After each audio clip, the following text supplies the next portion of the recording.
Here's how to calculate the two mean non-pooled t-interval in a Ti-84 calculator. So this is going to give us the confidence interval for the difference between two population means when the population standard deviation is unknown. So this is the realistic case. We'll go into stat, and then we'll go over to tests, and then we'll go down all the way to 2-samp t-interval. That's going to be the one we use. So then you could put in data or statistics. Let's say you have statistics. Take, for example, we'd like to find the 95% confidence interval for the difference between the average monthly pages read for teenagers and adults. So let's say we have two groups independent of each other. We have teenagers and adults. So we'll have X bar 1, S1, and N1, the summary statistics for the first sample. And we also have a second sample, so we'll have the mean of the second sample, X bar 2, S2, and N2. And we still have the confidence level we'll put in. Let's say our first group, the teenagers, had a sample mean of 326 pages per month and a sample standard deviation of 37.5 pages. And we got this with a sample size of 27 teenagers. For the second group, let's say the adults had a sample mean of 284 pages read per month with a sample standard deviation of 29.9 pages, and our sample size for group 2 was 25. Now, let's keep this confidence level. This is a 95% confidence level. And for the pooled question, we'll hit no unless you're sure that the population variances are the same, in which case you'd hit yes. We're finding the two mean non-pooled t-interval in this example, so we'll just go down and calculate. We have everything we needed. So we'll hit enter on calculate, and we get a wonderful interval here. We get all of our summary statistics that we put in, but also the degrees of freedom, which is somewhat complicated to calculate. Now we have our interval. That's great. So let's interpret it with 95% confidence, because our confidence level was 0.95. On average, teenagers read between 23.165 and 60.835 more pages than adults per month. This is the made-up data, but I hope it's very interesting to see how the statistics works. Now let's say we would like to find out what is the average difference in the number of photos iPhone users take over Android users. What could be a confidence interval for that? Well, let's say this time we don't have the statistics already.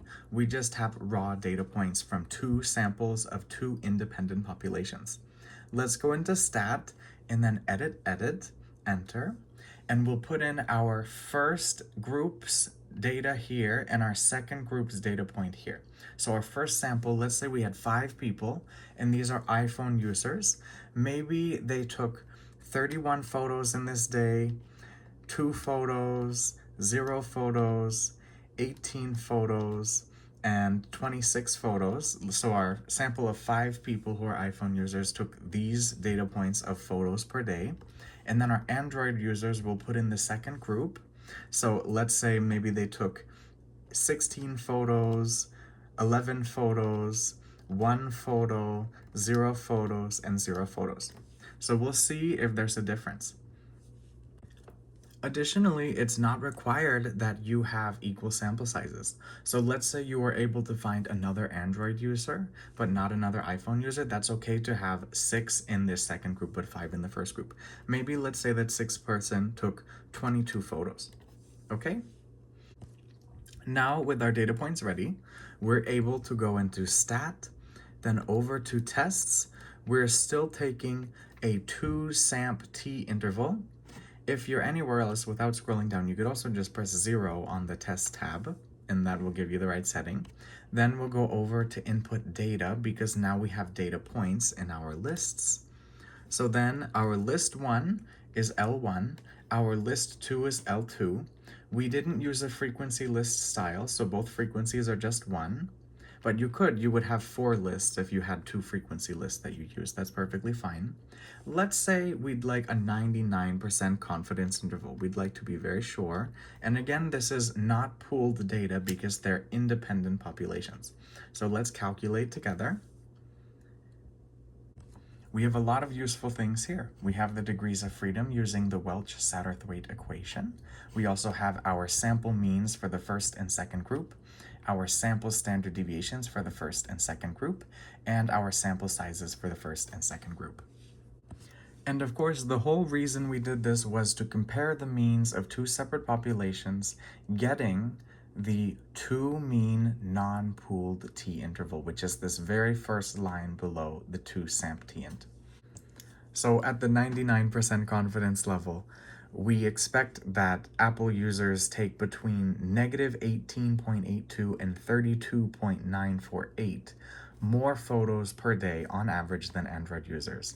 But since 0 is inside this interval, that means it's possible there's no difference. And we would conclude at the 99% confidence level that there is no significant differences between the true means of the populations.